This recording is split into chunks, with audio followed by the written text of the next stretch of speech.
Léo, vamos falar aqui esse imbróglio envolvendo a possível saída de Barleta do elenco do Ceará. Não sei se Léo está podendo falar agora ou se... tá, então, beleza. Então, Léo, traz para a gente, tá, os bastidores dessa situação de Barleta, o que é verdade, o que não é muito consistente, até onde isso andou, companheiro. Boa noite, Celso, Minhoca, Maestro, todo mundo aqui ligado no podcast. Quanto tempo, né? Vai saudade da turma aqui. Tá bem, danado. Rapaz, a galera tá perguntando. Ele tá independente, tá carreira solo agora. Carreira solo. O bicho tá guerreiro, viu? Eu já disse que meu passe é daquele podzinho antigo, rapaz. Se eu precisar, eu cancelo minha live. Se eu me convidar, eu cancelo minha live. Tem essa não. Ó, já faça o jabá aí, tá? Já faça seu jabá. Você faz um trabalho muito bacana aí como um dos principais produtores de conteúdo voltados para o Vozão, para o Ceará. E acho que você está certíssimo abrindo seu canal. Fala, Léo. Faça seu jabá aí também, meu irmão, antes de a gente abrir essa resenha. Pois é, cara. Convidar todo mundo que está aqui lá pro canal Fala Léo. Fala Léo L-E-L, como está escrito aqui embaixo. A gente geralmente faz lives diárias, pós-jogo lá sobre o Ceará também. Tem a resenhazinha no Twitter também. E a gente tô mais... Reativei o canal, mais por ter um espaço para estar falando diariamente sobre o Ceará, trazer essa realidade também do Twitter e tentar fazer um trabalho mais organizado, assim, de forma a trazer a notícia, de apurar mesmo. Isso aqui que a gente aprende com vocês aqui nessa convivência já de longa. Mas a gente vai aprendendo a ter, apesar de não ser jornalista, mas de ter um cuidado com a notícia, com a apuração, responsabilidade, assim. E essa do Barleta foi uma conversa, uma informação que surgiu aí de Recife, né? Da redação do NE 45 Minutos, através do Fred, da Vitória, do pessoal da apuração aí. E a informação veio daí para cá, perguntando se tinha alguma informação sobre uma possível saída do Ceará, do Barleta do Ceará para o Sport. Eu falei que não tinha surgido nada por aqui, mas que a informação que a gente tinha é que não era o jogador que era prioridade para o Mancini. Até o Fred se assustou na última live no fato que eu até mencionei que ele estaria atrás do Facundo Castro na preferência de posição no começo da temporada. E fui sondar com algumas fontes ligadas ao clube, e geralmente essas fontes, elas, quando é um rumor assim, elas negam muito rápido. E dizem assim, não, já existiu essa conversa, mas em dezembro, já existiu essa conversa, mas foi agora, mas esfriou e tal, e na do Barleta foram completamente silenciaram. Aí eu não tinha mais informações, também não ia trazer isso a público sem ter maior informação. O que eu passei pro Fred foi isso. Fred, a informação que, né, silenciaram. Então vai buscar aí que deve ter alguma coisa. E já se a gente falou na quinta, na sexta-feira já veio a informação mais forte de que realmente essa saída do Barleta para o Sport era algo que estava sendo costurado, né? E que era algo que partia da Elenco, né? Que é uma empresa bilionária que trabalha com agenciamento de jogadores, né? Uma das maiores do país. E que essa empresa, de alguma forma, estava com uma parceria financeira com o Sport, inclusive dentro dessa negociação entre as partes, né? Não foi uma negociação muito direta, mas houve uma conversa. Falou sobre isso, sobre a Elenco estar, de alguma forma, envolvida, não sei se como intermediária, não sei se como um entreposto, não sei se como interessada. Eu não imagino que seja essa mudança de ramo, né, dela, mas eu acho que ela pode ser uma intermediária, alguma empresa ali envolvida nesse movimento da SAF e do esporte, né? Ela tem alguns jogadores no esporte, né? Do Zé Roberto, e agora tem até mais que o Zé Roberto, agora me foge os nomes, mas que ela estaria envolvida nesse movimento e ela agencia a carreira do Barleta. E nesse caso, falaria sobre o pagamento do valor da multa para sair. A gente não tinha informação a princípio, sobre essa questão de uma rescisão indireta que o jogador buscaria na justiça. E era a informação assim, que não era interesse a princípio do Ceará vender, mas era o interesse do jogador sair. Que o jogador, inclusive, nesse dia a gente apurou que o jogador já teria deixado a capital rumo ao Recife, já não estaria mais no Ceará, já teria se desligado do grupo. E quando foi ontem, mais fortemente, chegou essa questão que o jogador teria entrado com uma ação trabalhista, com pedido liminar de rescisão indireta por dívidas relacionadas a verbas trabalhistas, né? Ao que eles atribuíam, naquela época, a FGTS, salários... Imagem, né? E imagem.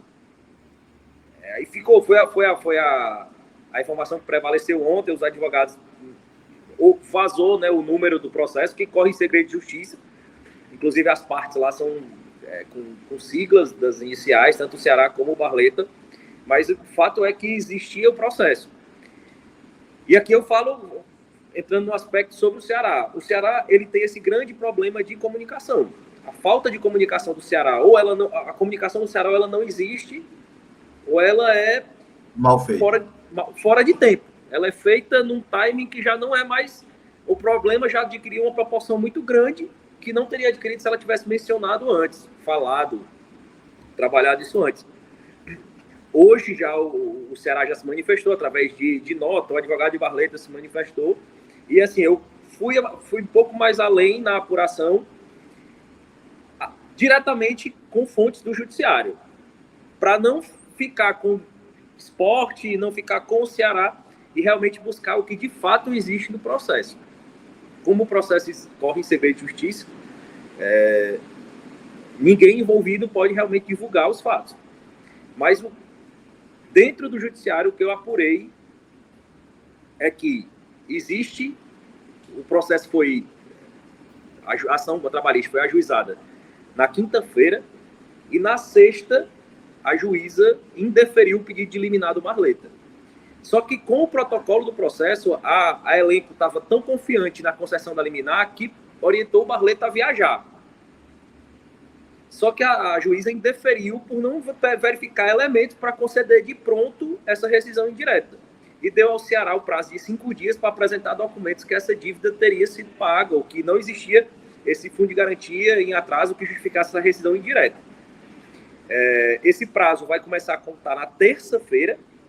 A decisão está nos autos, mas ela não foi publicada. Então, ela vai ser publicada na segunda e o prazo vai começar a correr na terça. Como o prazo não pode acabar no final de semana, ele vai encerrar na segunda. Mas é uma coisa de fácil comprovação. Se o Ceará alega que tem, aí o Ceará alega que tinha esses valores em aberto com o jogador de um acordo até o final do ano. E não eram, especulou-se, 8 meses, e agora eu vou falar a versão do Ceará, extraoficial, mas uma apuração interna do Ceará. É que existia uma dívida de 13º com o jogador e alguns direitos de imagem. Isso tudo foi quitado agora, no final do ano passado. Foi tudo quitado. O que existe são 2 meses de imagem em atraso do Barleta. Inclusive, a fonte diz que o Barleta recebeu antes de outros jogadores, porque procurou o clube dizendo, estou precisando do dinheiro, e o clube, não, tá bom, a gente fez um combinado de você esperar o dinheiro da liga, mas se você está precisando, eu vou lhe adiantar. E o Barleta recebeu esse valor antes do restante do elenco, inclusive, e que ficou pendente esses 2 meses de direito de imagem, ou seja, não eram salários nem FGTS. E aqui, assim, lógico, muitas vezes o direito de imagem é uma fatia do salário, mas o fato é que nominalmente não tem FGTS nem salários atrasados. Isso está pago, isso segundo o Ceará, são 2 meses que estão abertos. E agora o clube vai se manifestar. O que eu acho que deva acontecer, pelo que eu senti, que eu conversei com pessoas do Ceará, é que o Ceará vai buscar um acordo, uma composição para liberar o jogador, mantendo um percentual, uma fatia boa do passe. Eu acredito que esse seja o objetivo do Ceará. Porque até a permanência, depois disso tudo, já deixa a relação muito ruim, né, velho? Não, sem dúvida, sem dúvida. E antes de, assim, não sei se seria o melhor nem para a Barleta, nem para o próprio Ceará, a permanência depois desse rebuliço. Aí você não pode analisar as coisas feito videogame, né? Não é só olhar o númerozinho do jogador e com quem ele vai compor ali no time, né? Na vida real, o cara tá ali no vestiário, cruzando no estacionamento, às vezes mora no mesmo prédio, e aí o ambiente já não fica tão bom, né? Tão legal, né? Exatamente, assim, e ainda mais, assim, claramente, assim, pelos movimentos, o Ceará considera que o Barleta, orientado pela empresa que gerencia a carreira dele, buscou aquele ganho duplo. Recentemente assinou um contrato com o Ceará, com previsão de luvas, com a previsão de sérias vantagens contratuais, rescindir diretamente esse contrato e pelo objetivo do Barleta, com a rescisão indireta, obviamente, que os valores devidos da negociação, os 4 milhões e 400 que falta o Ceará pagar, foram 6 parcelas de 1 milhão e 100. O Ceará pagou 2, totalizando 2 milhões e 200, faltam 4 e 400. Com a rescisão indireta, esse direito não se encerra, nem é transmitido para o próximo empregador do Barleta. O Ceará continua devedor desses 4 e 400. Então, obviamente, o objetivo é esse, ganhar um contrato, é praticamente um bônus o que foi pago, e vai abrir um novo espaço para sair de graça para outro clube, recebendo novas luvas, recebendo um novo contrato, recebendo, quem sabe, a negociação de um percentual do passe para o jogador, para o seu staff, etc. Então, é o que o movimento do Barleta indica. Lógico, esse movimento só existe porque o Ceará foi incompetente e abriu uma brecha e uma obrigação trabalhista sua. E eu tenho várias manifestações em várias outras situações, inclusive do Clube 45, várias. O trabalhador, nessa relação de emprego, ele está completamente correto em demandar o seu empregado, o seu empregador. O empregado está completamente correto. Não é porque ele é um jogador de futebol e ele ganha muito bem que a relação trabalhista ela se muda do que ela realmente é. Se ele está se sentindo lesado, se é uma verba devida, ele vai buscar a justiça, que é o meio competente para ter seu direito. E se o clube está devendo, não tem nem o que se questionar. Eu vejo aí o erro maior, se essa rescisão indireta surgir, o erro maior é do Ceará dar essa brecha para o staff do jogador ver a possibilidade de um ganho. Mais do que essa brecha, viu, Léo? Mais do que essa brecha. Porque essa brecha é uma brecha nesse caso, mas ela é uma brecha para o Ceará enquanto administração. Porque isso não parecia algo que ainda pudesse existir na realidade do Ceará. Isso parecia algo muito para trás. Sabe que o Ceará, em 2024, o Ceará está voltando a um cenário onde o jogador pode sair com rescisão indireta. Pode até não sair, mas pode, no mínimo, tentar na justiça, porque se tivesse tudo certo, nem haveria essa tentativa. Se o cara está tentando, eu imagino que em algum momento ali tem alguma brecha, o cara não pegou, tá tudo certinho e entra na justiça e vão ver qual é. Não, ninguém é otário.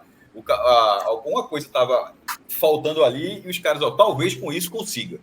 E aí e vão tentar alguma coisa. Mas esse talvez já é algo que não parecia fazer parte do Ceará no momento do Ceará. E isso acontece por administração e falta de dinheiro, naturalmente. Né? Faltou dinheiro para fazer isso. Assim, se o cara está devendo qualquer coisa, FGTS, imagem, salário, qualquer coisa, se está devendo é porque faltou dinheiro, não é porque alguém esqueceu de apertar um enter para o dinheiro cair na conta, não.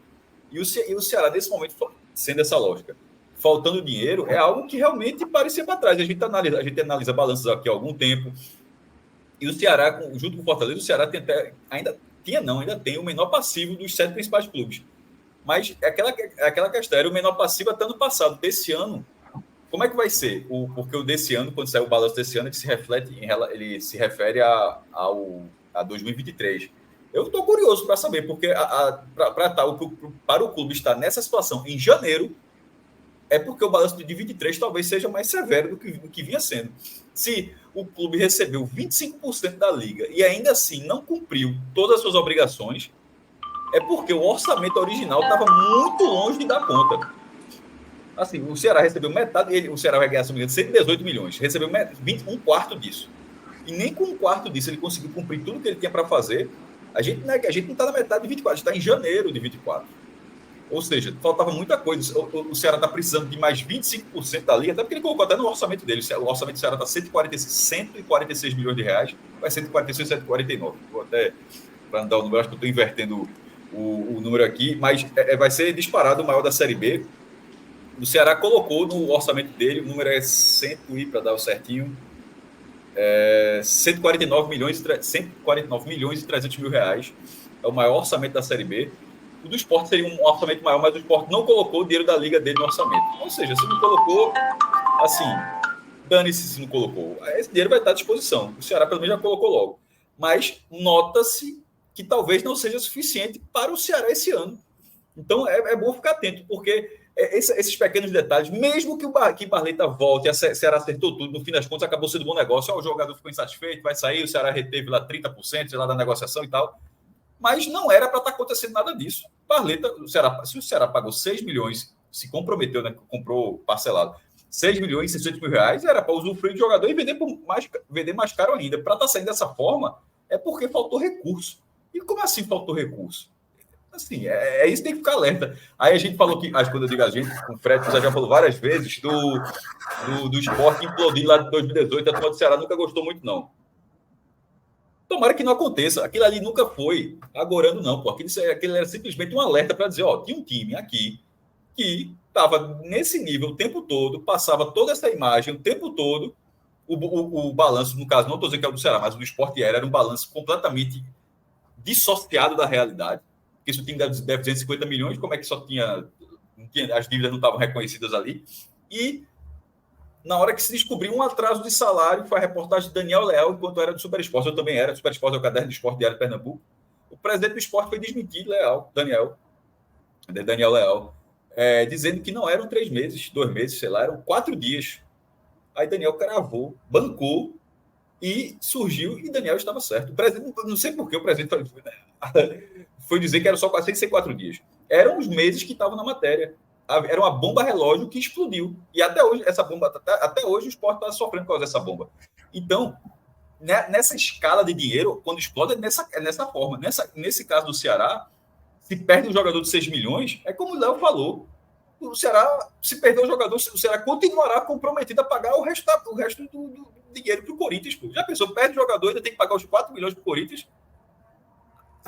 Assim, vê o tamanho dessa bola de neve. Curiosamente, o Sport fez a mesma coisa nessa bola de neve. O Sport trouxe o Felipe Bastos e não pagou o Corinthians quando havia 4 milhões por Felipe Bastos. Acho que foi o Felipe Bastos para o Corinthians. Para dizer, até a grande curiosidade, era até um empréstimo. Olha a loucura. Um valor desse tamanho de empréstimo. É assim, meu irmão. Quando os caras querem pisar assim, no acelerador para fazer merda, sai da frente. O dinheiro dos outros, né, Maestro? Com o dinheiro dos outros é muito mais fácil. É muito mais fácil. Mas é sempre ficar. Não é porque o cara faz o que quer rasgar, não. É porque o compromisso é menor.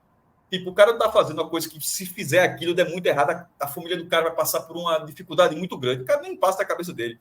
E a mais talvez seja o clube e tal. Todo mundo sempre faz acertar, mas no futebol é o meio onde mais se aposta. Você não aposta muito na sua vida dessa forma, mas no futebol todo mundo sempre aposta muito. É a win o tempo todo. E, porra, como qualquer aposta, o cara perde. E quando perde, a rebordosa é gigante, meu irmão. A do Sport foi, a do Ceará. Não estou dizendo que vai existir, mas o mínimo da atenção vale. Porque em janeiro, 21 de janeiro, para ser mais preciso, 21 de janeiro, tá podendo perder uma compra que fez um dia desse, de 6 milhões, dia desse mesmo, não foi ano passado, metade do ano passado, fez uma compra dessa, de 6 milhões e 600 mil reais, de repente em janeiro tá podendo talvez perder o jogador, mesmo que não perca, se chegou até esse momento é porque o negócio não está tão nos trilhos. Não está tão nos trilhos. Eu acho que esse é o alerta que precisa ficar sobre essa situação. Além, e aí, o que acontece... além da permanência ou não de Barleta. Perfeito. É o que isso pode significar de sinal, o que isso é de sintoma em relação ao demais, né? Mas aí, Maestro, em relação, e Léo e Minhoca, em relação a essa situação de Barleta, é saber o que o Ceará vai apresentar dentro do prazo até o fim do mês aí, basicamente, né? Que é o que vai ter. Até a próxima segunda-feira vai ser o quê? Vai ser dia 29, né? Seria dia 29. Então, o que é que o Ceará vai apresentar? Porque se de fato houver a comprovação de que se deixou de recolher 3 meses ali de FGTS, se deixou de pagar salário, etc., e houver, eventualmente, o entendimento por parte da Justiça do Trabalho de que há razão para rescisão indireta, é o que vai haver.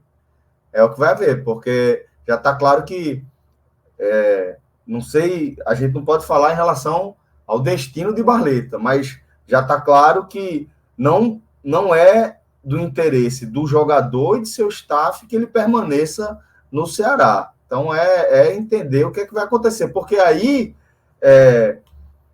seja esse passivo que tem com o Corinthians em aberto, seja lá o que for, eu entendo quando o Léo falou, não, o Ceará vai querer negociar a partir... Certamente o Ceará vai querer negociar a partir disso, mas se houver entendimento de que o Ceará abriu espaço para que rolasse essa rescisão indireta, acabou, velho. É o que vai acontecer e é um fumo desses que acontece.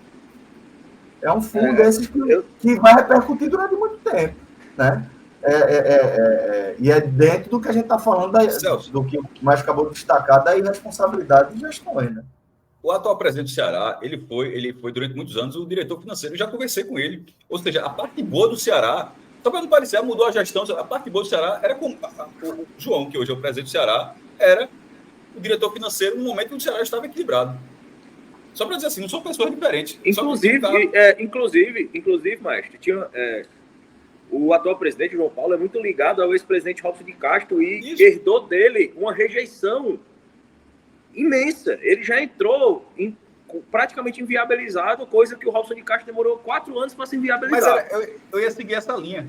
E justamente a justificativa de quem ainda apostava nele como um sucessor lógico era que ia dar sequência a uma gestão financeira em um momento bom, em um momento delicado do clube. E isso se comprovou que não aconteceu. Eu ia chegar nesse raciocínio, que é essa parte que eu ainda não entendi. Porque João Paulo, hoje presidente executivo do Ceará, foi, acho que durante 6 ou 7 anos, quando eu fazia essas matérias de base, hoje o Ceará está publicando, mas no começo do publicado, tinha que ir atrás, e já conversei com ele, já consegui trocar mensagem com ele algumas vezes para ver se passava o dado, quando é que vai sair o balanço, enfim, eu gosto do tema, eu queria fazer e tal, e sempre atendeu muito bem, inclusive. Então, e na parte que o Ceará estava assim, muito bem administrado, antes de a gente falar do Fortaleza, quando o Fortaleza ainda estava nascendo, o Ceará já estava assim, já estava subindo, já estava melhorando. Da Fortaleza a gente indicava, esse time está gerando muita receita, quando subir vai melhorar, e dito feito. Mas no caso do Ceará já havia essa estabilidade. Mas assim, sendo a mesma pessoa que está dirigindo, não faz muito sentido de que quando o cara virou presidente, as finanças passassem a ter um novo modelo. Então, considerando isso, porque não faria muito sentido, ou seja, o cara fez tudo certinho quando era o vice. Na hora que virou presidente, ele deixou de fazer, não faria muito sentido, embora tenha caneta para contratar jogador, enfim, contratar Recife, enfim. Mas pode mostrar que o Ceará talvez tenha dado um passo maior, porque nas aquisições, 9 milhões em Yuri Castilho, 6 milhões em Barreto, foi comprando, e a gente falava, é isso que eu sempre falei, não dá para comprar essa quantidade toda e tu tá jogando a segunda divisão, não, pô. Ou comprar e cair e permanecer com o jogador. Existe essa questão do financeira, Maestro, ela tem outros reflexos, além, assim, estava citando nesse exemplo, desorganizou as finanças, eu acho que é muito decorrência ainda da própria transição política. Não é que começou a gastar mais do que tinha.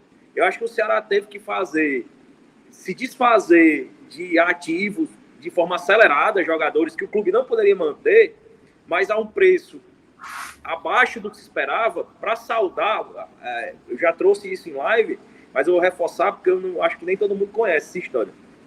O presidente Robson de Castro, quando foi sair, renunciar, ele só saiu, ele segurou, após o rebaixamento, ele segurou muito tempo até renunciar ao cargo, em razão dele ter descoberto que ele era avalista de várias operações de crédito do clube que totalizavam um montante de 15 milhões de reais. Ou seja, não era avalista, ele era solidário, responsável solidário. Ou seja, o credor podia ir no Ceará ou nele se escolhesse, no patrimônio pessoal dele. E segundo ele próprio afirma, isso foi o momento mais desesperador dele como na frente do Ceará. Porque ele, na cabeça dele, pensou, tudo que eu construí na minha vida, meu patrimônio pessoal, eu vou perder se eu não resolver isso. E ele condicionou a saída dele ao clube ao pagamento de todas essas operações de crédito. E foi o que o presidente atual, João Paulo, viabilizou. Ele quitou todas essas operações de crédito, vendendo o Jefferson da base, que hoje está no Botafogo, fez a estreia profissional do Botafogo ontem, um jogador de 19 anos à época que tinha um jogo no profissional. Marcos Vitor para o Bahia, Mendonça, Messias, quem tinha espaço no mercado, ele vendeu. Ou seja, o time precisou fazer uma limpeza no elenco e ficar sem ativo, e o time rodava com esses ativos também, e teve o rebaixamento, teve a questão da... E uma coisa que eu acho muito perigosa, o Maestro, a gente brinca, o Fred brinca muito com essa história de estão gastando dinheiro do Maestro, o esporte está contratando. E eu me preocupava muito com isso ano passado. Eu me preocupava muito com isso ano passado, porque eu já achava que o Ceará estava perdido no campeonato, já estava sem aspirar nada, enquanto estava chegando o Barleta, estava chegando o Saulo com o dinheiro da Liga. Se trazer jogador para tentar um acesso com o dinheiro da Liga já é temerário, aí você imagina você contar com o dinheiro da Liga para fechar a despesa corrente de salário. Eu estou dizendo isso aqui alguns meses. É tragédia. Irmão, dinheiro da Liga para gasto ordinário o Sport fez isso, inclusive, pagou parte do... Dinheiro da Liga para gasto ordinário, que é assim, salário, conta de luz, assim, porra, coisa que isso tem que estar dentro do seu orçamento. É porque o negócio está muito errado, pô. Assim, não é para ser isso, não, pô. Esse dinheiro é para gerar um investimento. Nem que seja, eu prefiro mesmo, compra o jogador mesmo. É melhor comprar Gustavo Coutinho do que pagar uma folha. Porque pegar o dinheiro da Liga e pagar uma folha, eu prefiro comprar o jogador. Porque para pagar a folha tem que ser o orçamento do ano, pô. Fica alguma coisa, exatamente. Perfeito, mestre. Bom, mas aí eu acho que sobre esse caso de Barleta, né, não resta outra coisa a não ser aguardar aí a apresentação do Ceará de que essa questão fiscal, né, trabalhista, não é uma questão. E aí a gente vai saber quais são os próximos desdobramentos. Tá? Mas agora, Minhoca, vou trazer você para dentro do nosso debate. Léo também segue aqui com a gente, pelo menos mais um pouquinho, para a gente começar a falar do campeonato cearense mesmo. Né? Vamos falar, já que Léo está por aqui, vamos começar falando do Ceará, desse empate com o Maracanã, de como isso se soma a esse quadro geral, companheiro.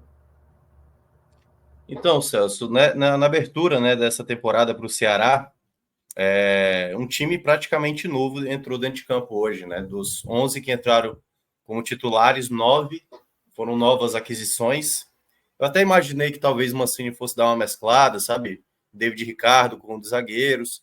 Mas na sexta-feira, né, já se falava muito de que o time que entraria em campo seria basicamente com as contratações novas. Então, Fernando Miguel, Rai Ramos, Matheus Bahia na esquerda, os dois zagueiros, Matheus Felipe, juntamente com Ramon, e do meio para frente, né? Assim, o Ceará não tem o volante da saída. Lourenço foi, digamos, o primeiro volante.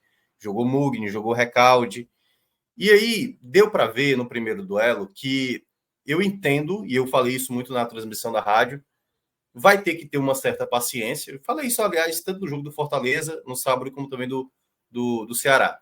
No caso do Ceará, como é um elenco todo quase que novo, então você precisa ter uma certa paciência. Porém, essa paciência tem que ser uma paciência muito mais para o lado do torcedor que já acha que o negócio vai dar ruim logo de cara, ver o primeiro jogo, empatar com o Maracanã, então, para o mais pessimista achar, não, vai dar tudo errado, o ano vai ser uma porcaria e tudo mais. Esse cara vai ter que ter paciência. Para o Mancini, o treinador, ele vai ter que ser rápido. Ele já tem que encontrar um padrão de jogo, a combinação perfeita, qual é o melhor meio de campo, o lado direito, como é que funciona, o lado esquerdo. Então, algumas coisas, para mim, ficaram bem nítidas de jogadores que têm qualidade. Por exemplo, o Recalde no primeiro tempo, toda vez que a bola chegava nele, sempre o jogo desenvolvia. Ele tem uma lucidez, uma clareza do jogo fluir toda vez que a bola chegava nele. Muito bem. Ele não é um jogador de muita intensidade no meio de campo, mas a qualidade, quando ele recebia a bola e ele fazia o jogo acontecer, o jogo da sequência, foi o primeiro ponto que me chamou a atenção na partida, a qualidade do Recalde. O outro detalhe, e também isso eu já esperava, Matheus Bahia, um lateral esquerdo muito agudo, chegou muitas vezes pelo lado esquerdo, finalizou. Então foi outro jogador também que me chamou muita atenção, esse apoio. Só que o Ceará, como time, estou falando coletivamente, não tinha tantas possibilidades. Um dos problemas também que deu para notar no primeiro jogo, a bola parada, né? Você não tinha o Rai Ramos, por exemplo, não é bem um especialista de bola parada, né? Eu acho que ele ficou muito marcado pelo gol que ele faz contra o Corinthians, que muitos dizem que até foi por conta desse gol contra o Corinthians que deu a carta para o São Paulo comprar. Achei ele um jogador para bola parada não tão com tanta qualidade assim, né? Acho que o Mugni até saiu um pouco melhor nisso, mas é um ponto também que o Ceará precisa determinar, sabe, um jogador para uma bola parada melhor. E no decorrer da partida, Celso, eu senti que alguns jogadores conseguiram ainda sair bem, né? Como eu estava falando, Recalde, Matheus Bahia, o próprio Matheus Felipe, o zagueiro, tentou várias vezes e bolas longas bem feitas, algumas vezes ali um impedimento muito no limite e tudo mais. Então, o Ceará, de uma maneira geral, jogou abaixo, digamos, na minha expectativa, que era baixa. Houve um momento que me incomodou, o fato do time, às vezes, não ter uma certa urgência com o jogo, sabe? Como se fosse algo natural, como se o resultado aparecesse. E o fato de ter tomado o primeiro gol, né, que foi, de uma certa forma ali, o Maracanã, um chute meio que desvia, e a sobra lá para o jogador do Maracanã, o Vinícius, fazer o gol. Naquele contexto, eu falei, agora o Ceará vai começar a ter urgência com o jogo. E o Mancini foi fazendo trocas até protocolares, né? Tirou colocou o Alho no lugar do Saulo, tinha tirado ali, no caso, o Facundo Castro para colocar pela direita o Janderson. Algumas coisas ali ele foi mudando, mas sem causar tanto impacto, mas a jogada do gol, sai uma jogada, o Ceará já pressionava muitas vezes, também levou uns contra-ataques perigosos, e sai a jogada do gol, né? A deixadinha do Pulga para o Ailon fazer. Então, nesse primeiro panorama da partida, né? A primeira partida do Ceará, eu considero uma partida abaixo, mesmo na minha expectativa que não era tão alta, mas é muito mais na ideia de como o Mancini vai ter que ser rápido para encontrar um perfil de um time ainda mais equilibrado. Eu acho que tem algumas coisas ainda. Por exemplo, eu não gostei da ideia dele de ter... Eu acho que o Lourenço não é o jogador para ser o primeiro volante, mesmo assim, não acho que tem essa característica. Eu rogo nos passes, não dá muito bem uma sustentação, e essa movimentação do Ceará dentro de campo, mesmo fazendo as ponderações de ser a primeira partida do ano, eu acho que é isso onde o Mancini vai ter que trabalhar diretamente, certo? Então, é um primeiro jogo, é um resultado que o Ceará tem que ter um cuidado, porque se aparecer um outro PC, ainda vai ter o clássico contra o Fortaleza. Isso pode gerar, né? Você tem que disputar umas quartas de final, que a depender do contexto, o Iguatu tem um mando de campo muito forte, né? Já ganhou hoje, já está liderando, então é um contexto onde o Ceará tem que ter um certo cuidado para não cometer deslizes nesse início, principalmente no Campeonato Cearense, onde são apenas 5 partidas, agora são apenas 4. Então, o quanto mais rápido Mancini perceber os melhores encaixes no time, melhor para o Ceará se encontrar. Mas ainda volta a terminar naquilo que eu falei no início, né? A paciência pro torcedor. E, obviamente, o torcedor mais pessimista, né? Esse torcedor pessimista não é essa primeira partida que você já tem que achar que as coisas vão dar tudo errado. Você precisa ter um tempo até Mancini encontrar um time. Aí, depois do quarto, quinto jogo, você começa a fazer críticas mais veementes se o time não evoluir até lá. Léo, dessa estreia com empate aí com o Maracanã, o que é que a gente pode extrair individualmente, entendendo que o clube está passando, de certa forma, por uma reformulação, apesar de manter Mancini à frente do cargo, né? Há troca de peças, há mudanças em curso, mas há também urgência com performance, com resultado, porque time em crise é isso aí. Time em crise, a gente sabe que crise só se resolve com resultado mesmo.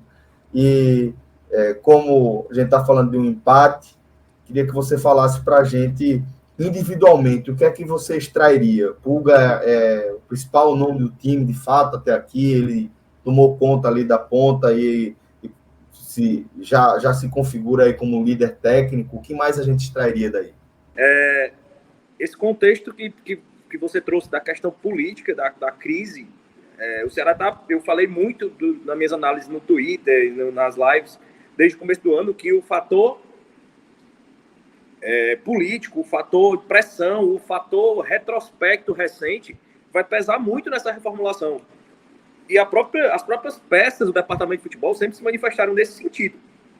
A torcida está pressionando, a gente já sentou, a cadeira já estava pegando fogo, a gente não tem tempo de usar que é um novo processo, que é uma nova reconstrução, como argumento, que a torcida não vai aceitar mais. E eu acho que esse componente político, ele tira um pouco esse tom que você pode amenizar do início de temporada, início de temporada, tá todo mundo voltando. Eu acho que a pressão política torna o resultado inaceitável. Um resultado que seria comum, eu acho que dá uma pressão maior. O que eu vi de positivo em relação às peças individuais? Eu não acredito que o Pulga vá ser um referencial técnico em nenhum momento dessa temporada. Eu acho que o campeonato estadual podia ser um recorte onde ele ali ajudaria, se destacaria, mas eu acho que é questão de tempo ali o Bruninho ser usado naquela posição. Acho que hoje até entrou bem. Para mim, o grande ponto positivo do jogo de hoje é porque o Ceará, esse ano, com esse novo departamento de futebol, ele começou a apresentar os jogadores com os membros da diretoria. O Ceará está se arvorando muito de usar o departamento de scouts esse ano nas contratações. Então, assim, os membros estão apresentando os jogadores, fazendo uma defesa técnica de características e da motivação da contratação. Então, a gente sabe o que observar, a gente sabe o que cobrar e a gente sabe o que procurar. E, assim, eu acompanhei muito atentamente esses processos e, assim, hoje, o que me deixou feliz particularmente, e não satisfeito, não otimista demais, mas é que todas as peças atuaram de forma coerente com o que foi apresentado. O Recalde era um cara mais cerebral, um cara mais diferente, e ele era isso, assim, o Recalde ele estava numa rotação mais lenta que a dos outros. Claramente, eu achei que foi o jogador que estava mais fora de sintonia, mas você via ele virando o jogo, você via ele conseguindo... Terminou lá, valeu. Ele conseguia repassar uma bola, ele conseguia fazer uma virada, ele conseguia enxergar um contexto do jogo que não existia, mesmo pesado. Ele viu que tinha hora que a bola não estava chegando com qualidade, ele voltou para buscar o jogo ali com o Matheus Felipe. Então, assim, o Recalde mostrou isso. O Facundo mostrou um cara com ferramentas, era um cara que fazia o time jogar, tinha hora que ele centralizava, tinha hora que ele abria, tinha hora que ele voltava para jogar com lateral e explorar a passagem do Rai Ramos. Você viu ali o Matheus Felipe buscando passe por dentro, foi algo que foi muito destacado pelo Landim no Twitter, assim. O Matheus Felipe é um cara que foi buscado porque ele tem um bom passe vertical por dentro. E isso encaixa no jogo do Mancini. Então, assim, o Matheus Felipe é um lateral equilibrado, de força física. É um cara equilibrado, que vai dar o equilíbrio que o Ceará precisa, porque é um time que vai ser muito ofensivo. Então, assim, as peças que o Ceará trouxe, todas, eu acho a única que eu não consegui ver as características que sempre destacaram ele, foi o Mugni. Achei o Mugni hoje abaixo. Mas houve um indicativo de todas essas peças. E o Mancini, desde o começo do jogo, ele pedia: dá ritmo, dá ritmo, dá ritmo. É aquela sensação, assim, que as peças estavam taticamente agindo conforme o pouco treino permitia, mas ao mesmo tempo elas estavam com a rotação de intensidade abaixo.